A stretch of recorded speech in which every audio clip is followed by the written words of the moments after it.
Et voilà l'ultime vidéo qui va clôturer le grand thème des racines carrées, vidéo 6. On est déjà très au clair avec pas mal de choses, définition, vocabulaire, simplification, addition entre racines carrées, les propriétés, les trois propriétés inhérentes aux racines carrées, ainsi que les procédés à devoir suivre pour la multiplication. Reste évidemment à parler de la division entre racines carrées. Parti pour la division. Alors, évidemment, nous allons traiter la division sous sa forme fractionnaire, étant donné que une fraction n'est rien d'autre qu'un quotient.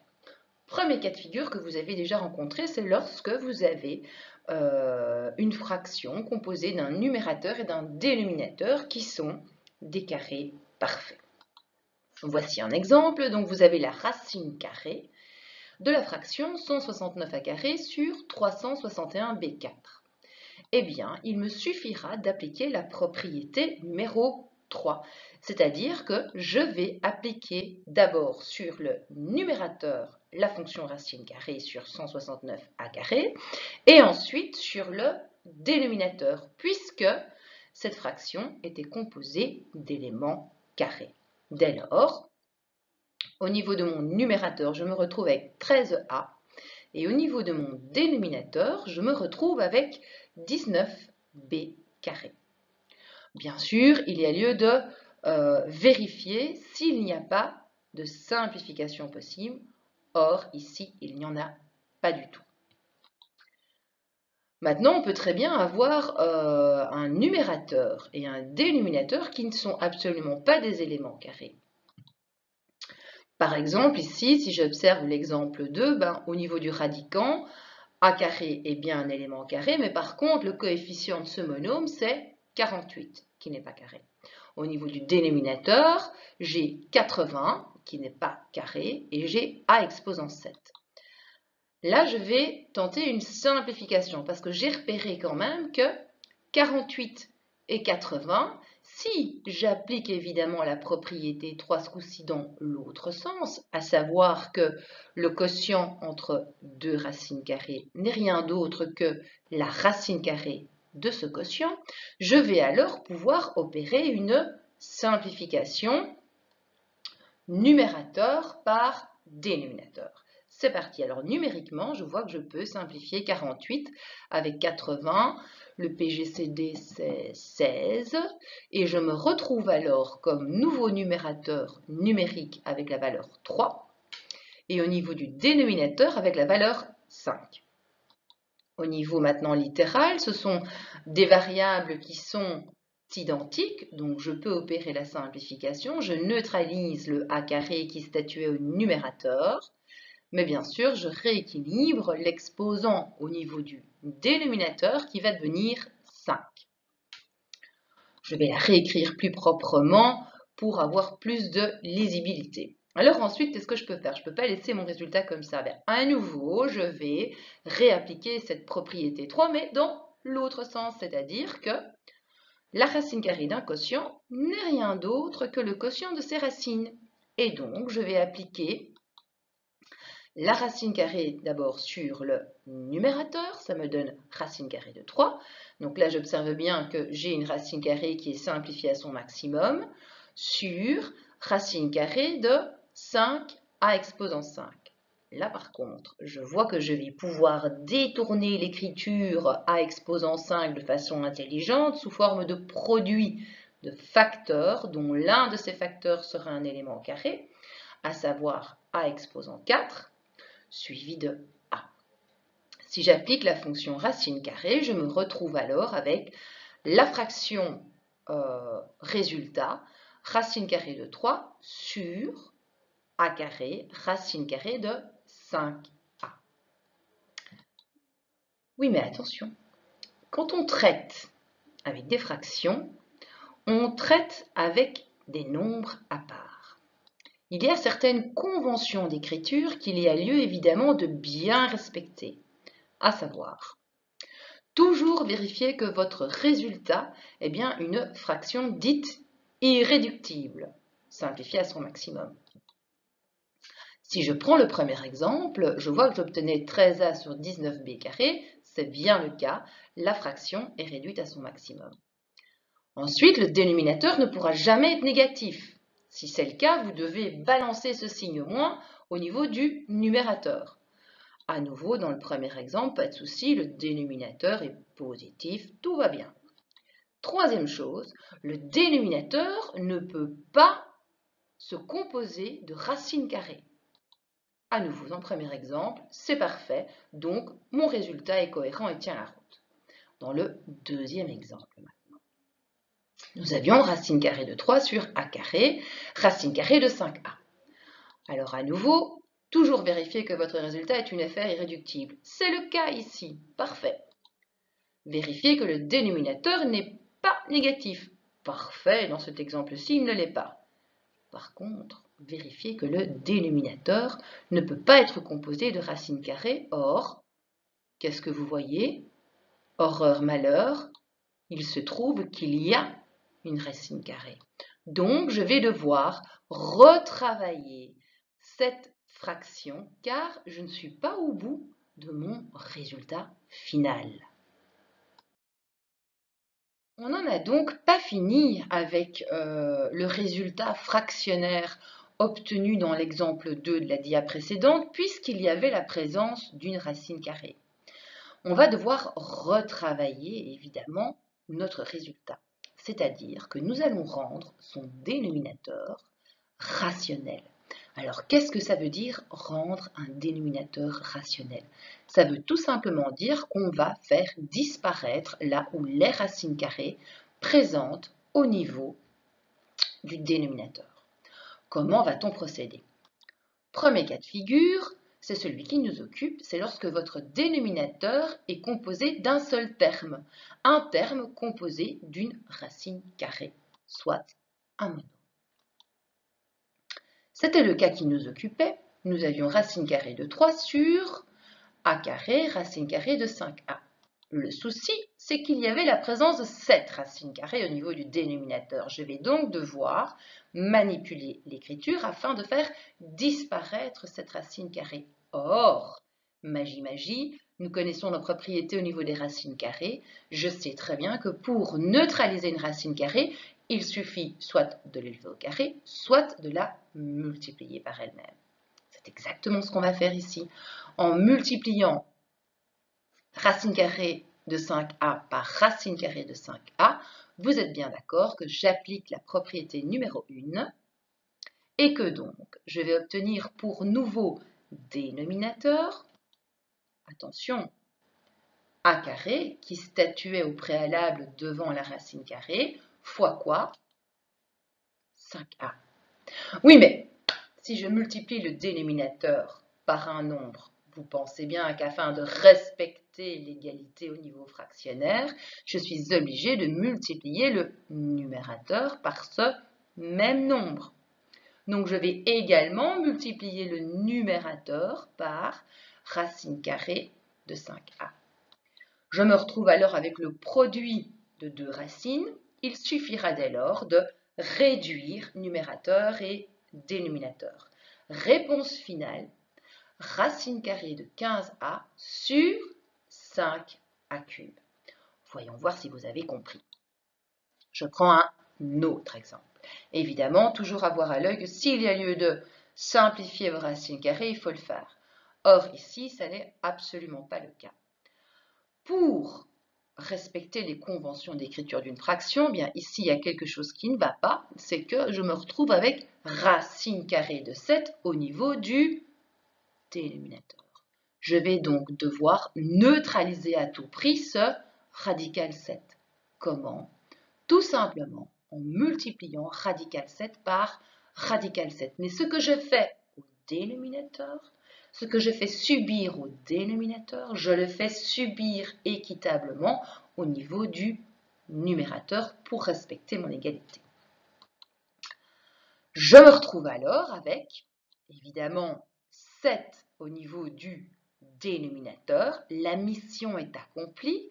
Ça veut dire que j'ai bien rendu ce dénominateur rationnel, mais attention, au niveau de votre numérateur, j'ai une simple distributivité que je vais devoir opérer bien sûr. Dès lors, je me retrouve avec radical 7 fois 2 radical 3, ça me donne 2 radical de 21. Suivi de la distribution de racine carrée de 7 sur 3 racines carrées de 5, ce qui va me donner plus 3 racines carrées de 35. Donc, toujours bien avoir cette petite carte mentale en tête au niveau des conventions d'écriture. On vérifie que les fractions sont irréductibles, pas de dénominateur négatif et surtout pas de présence de racine carrée au niveau du dénominateur. Un dernier petit exemple. Donc, voici ici un quotient. Numérateur 3 racine carrée de 7 moins 4 racine carrée de 2 et dénominateur moins 5 racine carrée de 20. Ah, tiens, racine carrée au dénominateur, mais ça ne va pas du tout ça.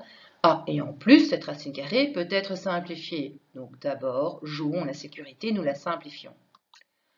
Au niveau du dénominateur, je vais donc obtenir moins 10 racine carrée de 5. Eh bien oui, le radicand, c'était 20. 20, ça n'est rien d'autre que 4 fois 5. J'applique la fonction racine carrée sur 4, ça me donne 2. 2 rencontre le coefficient moins 5 et j'ai bien pour nouveau coefficient au niveau de mon dénominateur moins 10 racine carrée de 5. Maintenant, je vais pouvoir opérer quoi ça? La neutralisation de la racine carrée au niveau du dénominateur en multipliant bien sûr celle-ci par elle-même, à savoir par racine carrée de 5. Ce que je fais au dénominateur, je le fais subir au numérateur, sens du partage.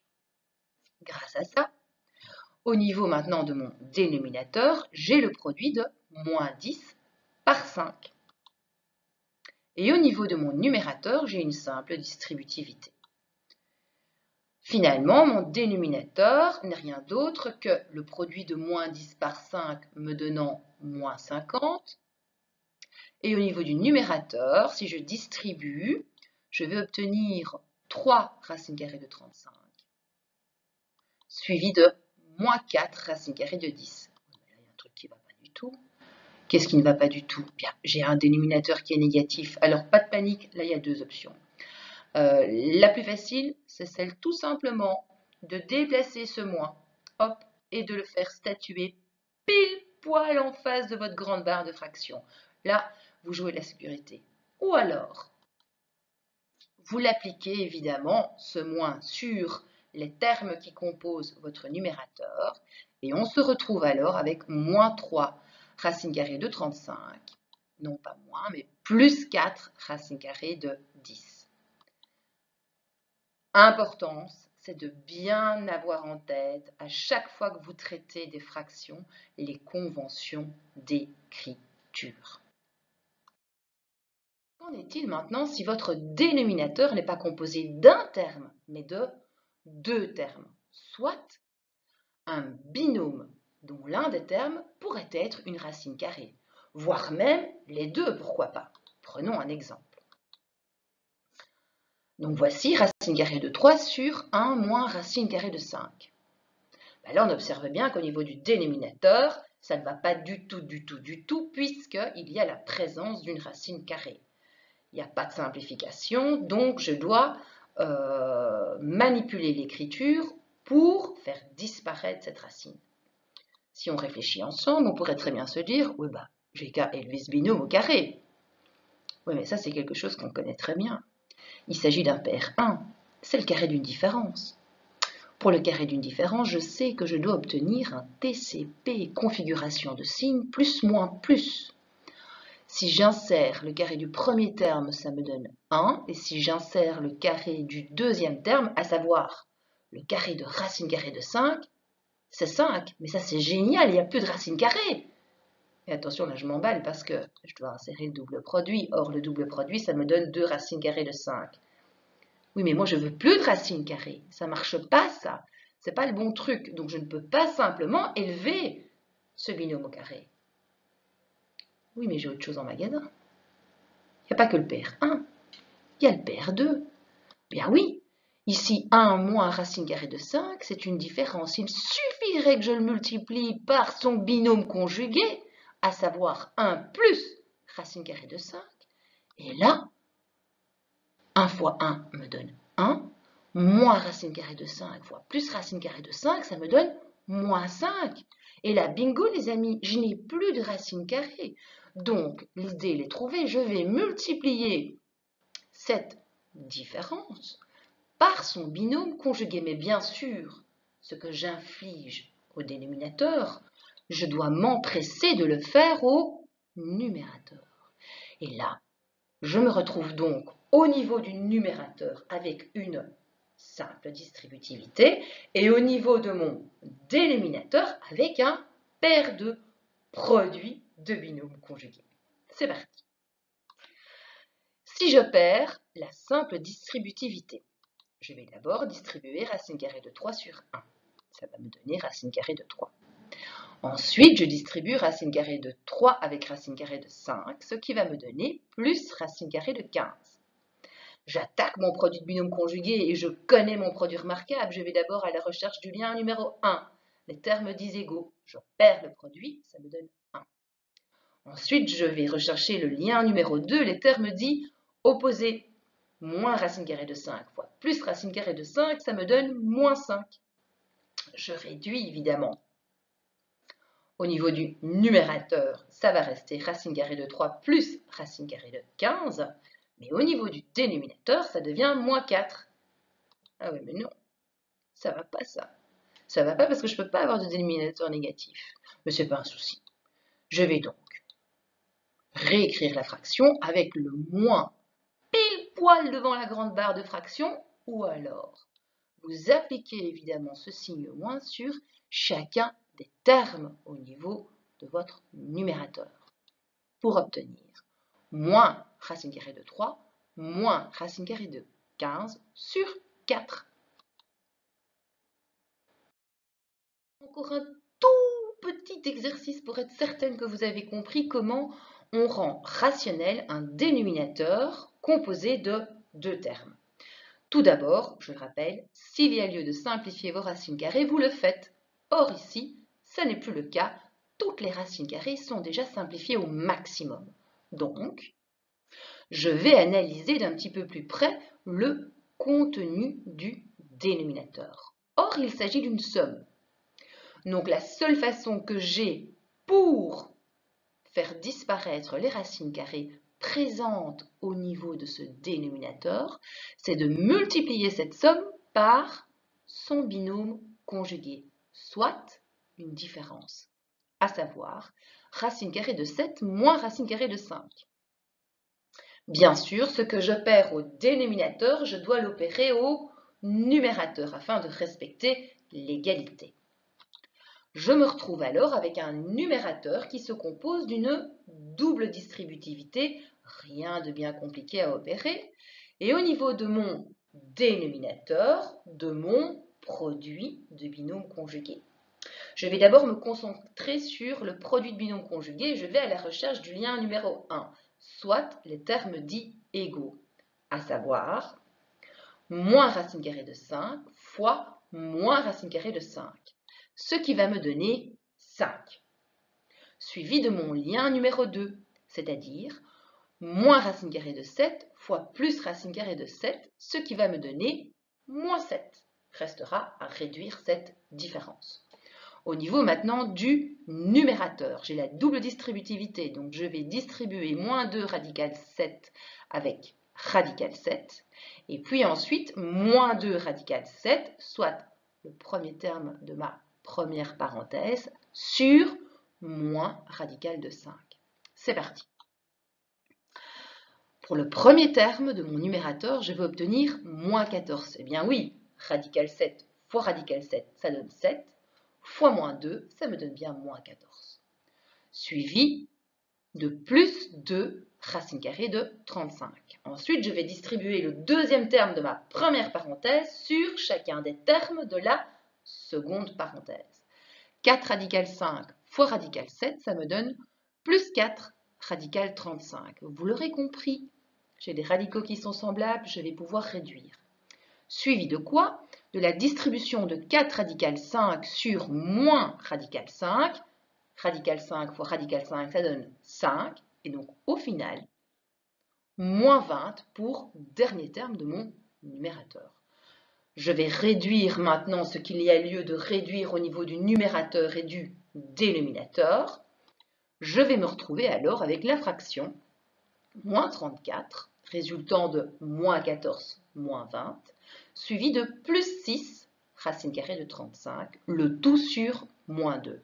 Oui, mais attention, pas de dénominateur négatif. Dès lors, je vais appliquer la notion d'opposé sur chacun des termes présents au niveau de mon numérateur. Je me retrouve alors avec 34, moins 6, racine carrée de 35, le tout sur 2. Oui, mais on n'y est pas encore, hein, les amis. On n'y est pas encore. Hein. C'était quoi la carte mentale?